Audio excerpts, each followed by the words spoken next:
Bonjour, je suis Frédéric Boquet, votre formateur. Je vous souhaite la bienvenue dans cette vidéo formation. Aujourd'hui, nous allons voir comment insérer un tableau dans une feuille de calcul Microsoft Excel 2010. En effet, Excel est un tableur, c'est un logiciel qui va vous permettre de même transformer vos données sous forme de tableau. Je vais donc commencer par lancer le logiciel Microsoft Excel 2010. Donc je vais cliquer sur le bouton démarrer, un clic avec le bouton gauche de ma souris. Je vais faire un clic gauche sur tous les programmes. Je vais ensuite rechercher donc le dossier Microsoft Office, je fais un clic gauche dessus et je vais faire un clic gauche sur Microsoft Excel 2010. Le logiciel Excel 2010 s'ouvre. Par défaut, donc Excel va m'ouvrir ce que nous appelons un classeur. Vous voyez, un classeur qui va être par défaut composé de trois feuilles, feuille 1, feuille 2, feuille 3. Alors pourquoi nous appelons ça un classeur? C'est tout simplement par analogisme avec la vie courante. Donc dans la vie courante, nos documents, nos feuilles de papier, nous les rangeons donc dans des classeurs. Et bien là, Excel par défaut vous ouvre un document avec trois feuilles, donc qu'il va stocker donc ce que nous appelons un classeur. Vous voyez que cette feuille de calcul va être composée donc de beaucoup de cases. Donc ces cases vont être mises en forme sous la forme de colonnes et de lignes. Vous voyez que les lignes vont être numérotées de A à ZZ, donc ça fait quand même pas mal donc de colonnes. Et les lignes vont être numérotées de 1 jusqu'à quasiment l'infini, donc ça va vous permettre donc d'insérer énormément de données. Vous voyez que pour pouvoir mettre en forme un tableau, eh bien, il va falloir que j'entre mes données dans ce que nous appelons une cellule. Alors les cellules, ce sont tout simplement les intersections entre les colonnes et les lignes. Vous voyez par exemple si je clique ici, je suis dans ce que nous appelons la cellule E6, tout simplement parce que c'est la cellule qui est à l'intersection de la colonne E et de la ligne 6. Si je cliquais ici, je serais tout simplement donc dans la cellule F13, intersection de la colonne F et de la ligne 13. Pour mettre en forme un tableau, eh bien c'est très simple, il va falloir que vous cliquez sur l'une des cellules. Alors avant de mettre en forme un tableau sur Microsoft Excel, je vous conseille fortement de faire un travail de préparation sur papier, de voir quelles sont les rubriques que vous allez vouloir mettre en forme donc dans votre tableau, voir à peu près le format que vous voulez lui donner. Ça vous permettra d'avoir quelque chose de bien plus facile à mettre en place et de bien plus cohérent. Pour illustrer cet exemple, je vous propose de mettre en forme ensemble un tableau qui va vous permettre donc de gérer votre discothèque, un tableau qui va faire le récapitulatif de tous les albums que vous possédez, avec le nom de l'artiste, le genre de musique, l'année de sortie du titre, le format, donc est-ce que vous l'avez prêté ou non, et éventuellement le nom de l'emprunteur. Donc je vais commencer tout simplement par cliquer sur une case, par exemple mon tableau, j'ai envie de le faire commencer ici, donc dans la colonne F13, donc je clique ici sur la colonne F13, et là, c'est très simple, eh bien, il va me suffire de rentrer les différentes rubriques de mon tableau. Par exemple, mon tableau discothèque, j'ai envie de le faire commencer par une rubrique album. Alors, je peux très bien, en cliquant dessus, vous voyez, taper tout simplement album. Alors, je clique ici, ou alors je peux très bien me mettre tout là-haut et taper album là, comme ceci. Ce sera exactement la même chose. Une fois que donc j'ai mis en forme, j'ai tapé le texte de la colonne de mon tableau désiré, eh bien je vais passer donc à la rubrique suivante de mon tableau. Je veux par exemple créer une nouvelle colonne artiste. Eh bien la colonne artiste, je vais la mettre juste à côté d'album. Pour passer d'une cellule à l'autre, c'est très simple, plusieurs possibilités s'offrent à moi, où je clique avec le bouton gauche de ma souris sur la cellule désirée, et vous voyez, ça va passer à la cellule automatiquement. Ou alors tout simplement, lorsque je suis dans une cellule, je peux appuyer sur la touche Tab de mon clavier. Ça va me faire passer donc dans la cellule de droite automatiquement. Ou alors je peux très bien me déplacer avec les flèches de mon clavier. Si j'appuie sur la flèche droite, eh bien, je vais dans la cellule juste à droite. Si j'appuie sur la flèche gauche, je vais revenir sur ma cellule. Donc à vous de voir comment vous souhaitez procéder. Donc je vais continuer. Vous voyez tout simplement, je vais entrer donc le nom de la colonne désirée. Je vais mettre artiste. Je vais appuyer sur la touche Tab de mon clavier, je vais mettre l'autre colonne, genre, et je vais pouvoir, en passant d'une cellule à l'autre, vous voyez, mettre en forme mon tableau, et donc ça va donner quelque chose de plus sympathique. Alors vous voyez ici, j'ai un petit problème, tout simplement, année de sortie, eh bien, va dépasser. Vous voyez, je suis dans la colonne I, je dépasse un tout petit peu sur la colonne J. Eh bien, je vais demander à Excel d'adapter automatiquement la largeur donc, de la colonne A au texte saisi. Eh bien, c'est très simple. Je vais me mettre entre la colonne I et J, vous voyez ici, c'est sur ces deux colonnes que le problème se pose, et je vais faire un double clic avec le bouton gauche de ma souris et automatiquement la colonne va s'adapter à ce que j'ai saisi. Donc là vous voyez année de sortie a bien été adapté à la colonne. Je vais donc cliquer dans la colonne J13 pour continuer à mettre en forme mon tableau. Je vais par exemple mettre le format de l'album. Je vais créer une autre colonne avec prêté. Je voudrais savoir si le disque est prêté ou non actuellement. Donc, et je tape mon tableau tranquillement. Et je vais terminer par une autre colonne emprunteur. Bon, évidemment, plus vous aurez de colonnes à saisir, plus vous aurez de données à saisir, plus ça prendra de temps. Donc, alors ce que je vous propose de faire, c'est que je vais remplir tranquillement mon tableau et je vous retrouve d'ici quelques minutes. Me voici de retour, j'ai fini de saisir mon tableau, donc vous voyez que mon tableau va prendre 7 colonnes et donc il va aussi développer sur 2, 4, 6, 8, 10, 12 lignes. Bon, ça a pris un tout petit peu de temps à taper, donc vous voyez que le tableau est mis en forme. Maintenant ce n'est pas forcément très lisible. Nous allons donc lui donner un aspect un peu plus sympathique. Comme je vous disais tout à l'heure, vous voyez que certains titres donc dépassent de la case qui leur est allouée. Eh bien, je vais tout simplement donc demander à ce que la colonne prenne la largeur donc du texte le plus long. Donc, comme je vous disais tout à l'heure, je me rends compte qu'ici, donc en bonne compagnie de la compagnie créole, donc ne rentre pas dans sa case.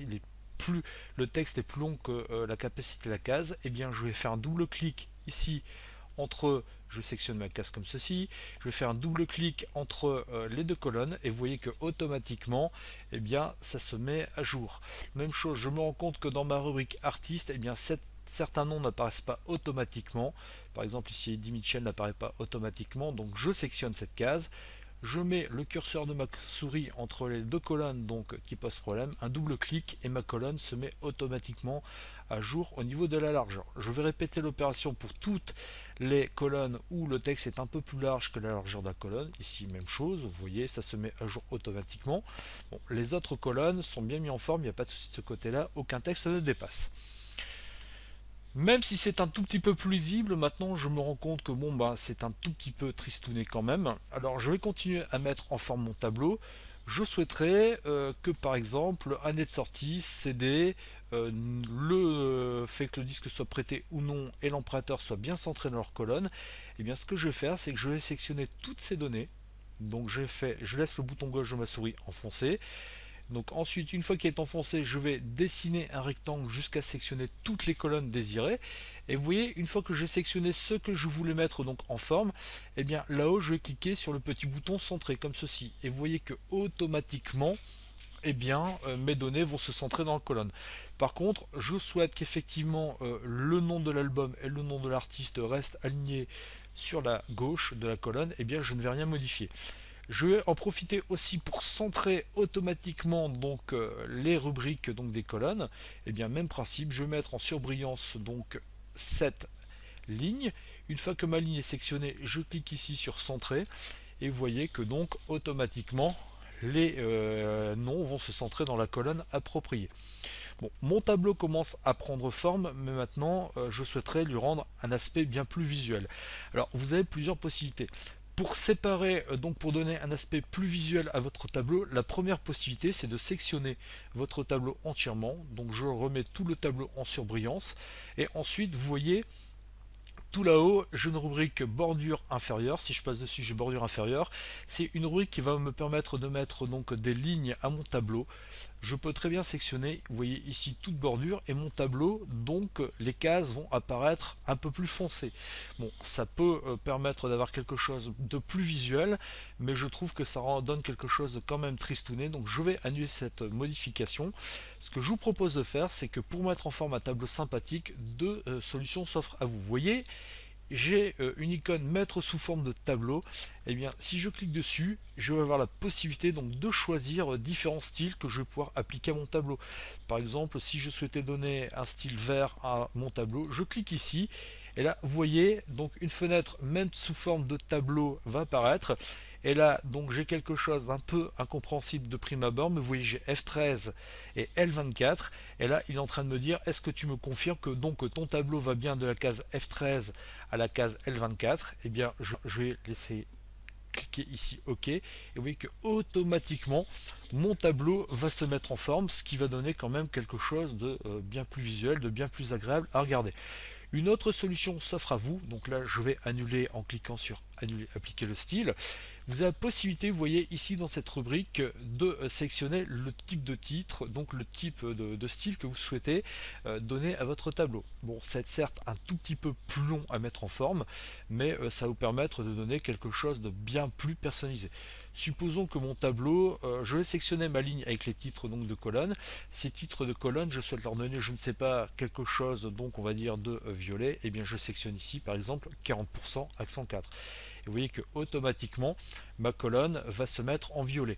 Et ensuite, eh bien, je vais pouvoir donc donner à chacune de mes lignes donc un style. Je pourrais mettre un style différent si je le souhaite. Bon, on va essayer de faire quelque chose de quand même relativement cohérent. Vous voyez, j'ai décidé donc que dans ce tableau, je mettrai une ligne sur deux en blanc, une ligne sur deux de couleur.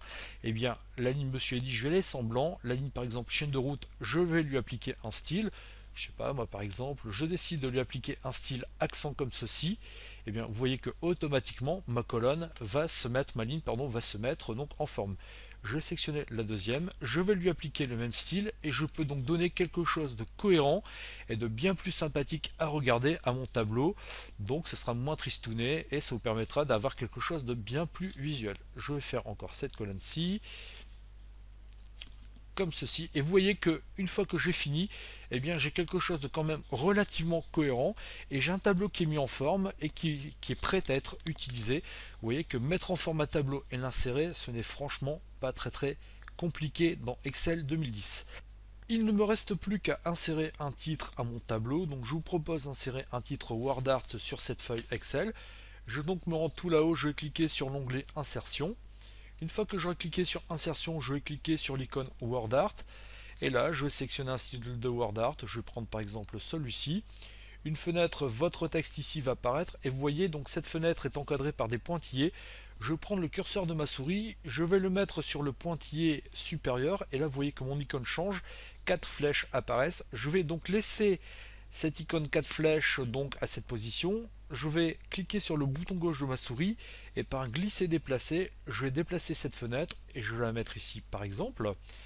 Je vais faire un double clic donc dans cette fenêtre WordArt. Je vais mettre mon texte en surbrillance.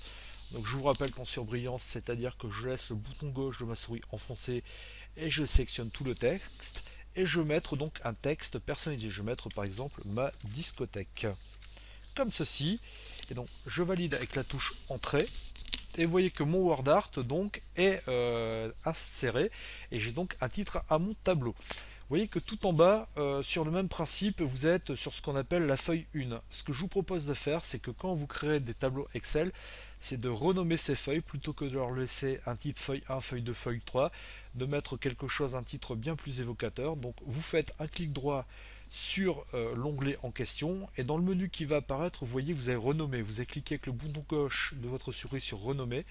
Le texte va se mettre en surbrillance noire et là vous mettez un titre évocateur. Je vais mettre par exemple discothèque et je valide avec la touche entrée de mon clavier et automatiquement ma feuille de calcul est renommée. Il ne me reste plus qu'à faire une dernière opération, c'est sauvegarder ma feuille de calcul. Je vais donc me rendre ici sur fichier et là dans fichier je vais sélectionner enregistrer sous. Et là, Windows va me proposer d'enregistrer ça donc dans un dossier. Vous voyez que là, par défaut, il me propose de mettre ça dans mon dossier téléchargement. Bon, après moi, je vais le mettre par exemple sur bureau. Donc, je sélectionne bureau. Et là, je vais donner un nom à mon fichier. Donc, je vais l'appeler par exemple discothèque. Et il ne me reste plus qu'à cliquer sur le bouton enregistrer. Et mon fichier ainsi mis en forme, mon tableau mis en forme est automatiquement sauvegardé. Vous voyez que mettre en forme un tableau, insérer un tableau dans une feuille de calcul Excel, ce n'est franchement pas très compliqué et ça peut vous rendre de bien bons services. Je vous remercie de votre attention et je vous dis à bientôt sur une prochaine vidéo formation. Au revoir.